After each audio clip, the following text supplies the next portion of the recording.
নির্বাচনী নির্ঘণ্ট প্রকাশ হওয়ার পরেই দেওয়াল লেখন শুরু হয়েছে বিভিন্ন দলের উদ্যোগে।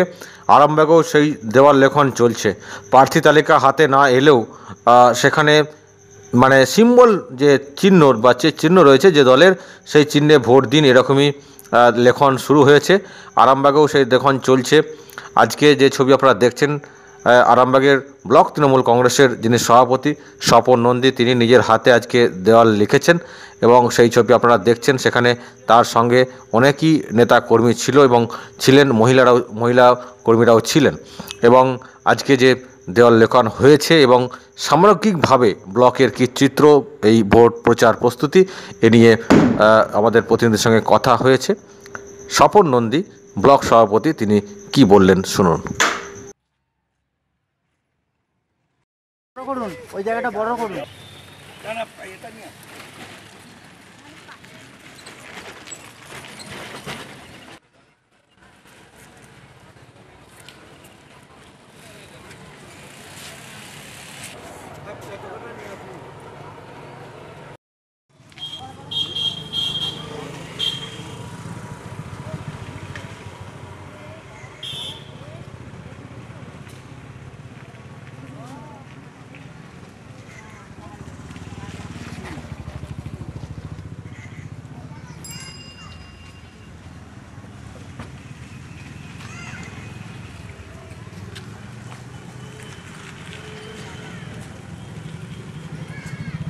মমতা বন্দ্যোপাধ্যায় জিন্দাবাদ, জিন্দাবাদ, জিন্দাবাদ। মমতা বন্দ্যোপাধ্যায় জিন্দাবাদ, জিন্দাবাদ, জিন্দাবাদ। মমতা বন্দ্যোপাধ্যায় জিন্দাবাদ, জিন্দাবাদ, জিন্দাবাদ। ইলেকশন তো ঘোষণা হয়ে গেছে, প্রচার কিভাবে শুরু হয়েছে, আপনাদের শুরু করেছেন? আমরা তো সারা বছরই মানুষের সাথে থাকি, আমাদের উন্নয়নগুলো দিদির আমরা প্রচার করি। আমরা সকলে মিলে আমরা অনেক আগে থেকেই আমরা প্রচারে নেমে পড়েছি। দেয়াল লিখনও আমরা অনেক আগে থেকে আমরা করেছি। আমাদের দলের তরফ থেকে নির্দেশ ছিল যে প্রত্যেকে যেন আমরা আমাদের যে প্রচার, আমরা যেমন মানুষের কাছে যাই, আমরা যেমন বিভিন্ন আমাদের দলের নেত্রী, আমাদের বাংলার নবরূপকার মমতা বন্দ্যোপাধ্যায় কর্মসূচিগুলো আমরা মানুষের কাছে প্রচার করি, সেইগুলো আমরা মানুষের কাছে পৌঁছে দিই। সে সারা বছরই করি। আর ভোটেরে, আপনার লোকসভা ভোটেরে আমাদের সবাই আমরা পুরোদমে নেমে গেছি।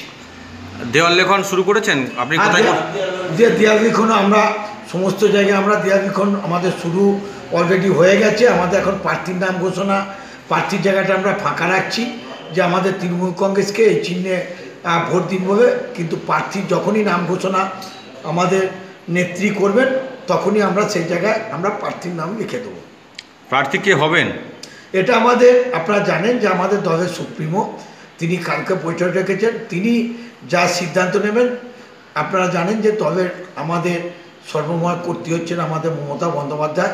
তিনি যাকে প্রার্থী করবেন, যে প্রার্থী হয়ে আসবেন, বা আমরা তৃণমূল কংগ্রেসের আমরা সমস্ত সৈনিকরা আমরা সকলে মিলে সেই প্রার্থীকে মানে বাংলায় আমরা 42-42টা করতে চাই। আমাদের শুধু নির্দেশ যে কে কে প্রার্থী হচ্ছে, আমরা শুধু দেওয়ালে আমরা লিখব।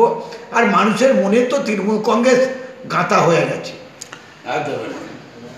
নির্বাচনী কমিটি হচ্ছে বিভিন্ন জায়গাতে, আপনাদের ব্লকও কি কমিটি হয়েছে না হবে?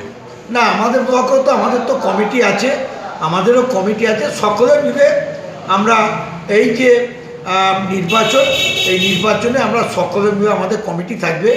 আমাদের অঞ্চল কমিটি আছে, বুথ কমিটি আছে, আমাদের বিধানসভা কমিটি আছে, সব কিছু সবাই মিলে একসঙ্গে সেই আমরা মমতা বন্দ্যোপাধ্যায় সকল আমরা ওনার কর্মী, সেই সকলে মিলে একসঙ্গে আমরা মমতা বন্দ্যোপাধ্যায় যে নির্দেশ দেবেন সেই নির্দেশ অনুযায়ী আমরা কাজ করে চলেছি।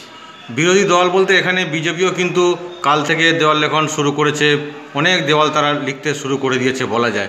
লড়াইটা কতটা হবে? গণতন্ত্রে তো সবাই তো প্রচার করবে, লড়াই আপনারা জানেন যে প্রত্যেকে ফুটবল যেমন খেলতে নামে প্রত্যেকেই খেলবে, সে তাদের মতো খেলবে। আমাদের নেত্রী যেভাবে তিনি আমাদের, উনি তো আমাদের কোচ, উনি আমাদের মা, উনি আমাদের বাবা, উনি আমাদের সংসারের কর্তা। উনি যে গাইডলাইন দিয়ে সারা বছর ধরে আমরা কাজ করে গেছি, আমরা এই যে 42-42 হবে আমাদের। ব্যবধান অনেকে মার্জিন সম্বন্ধে অনেকে জানতে চাইছেন যে এখানে যে মার্জিন এর আগে হয়েছিল বিধানসভায় লোকসভায় মার্জিনও কি বাড়বে এবার? অনেক বাড়বে, অনেক বাড়বে।